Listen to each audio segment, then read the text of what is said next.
this evening is the day for us to declare officially the name of the candidates from both the constituencies. One is Shillong Parliamentary Constituency and number 2 is Tura Parliamentary Constituency. So I'm so happy to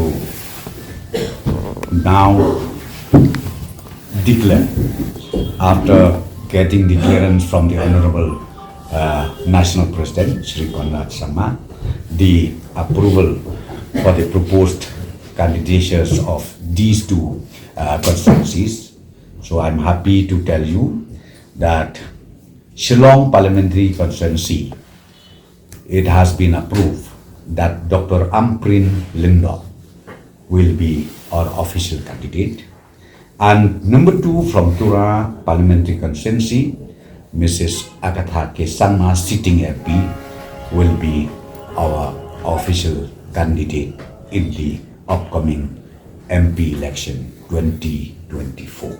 So this is the only announcement which I would like to share with all of you.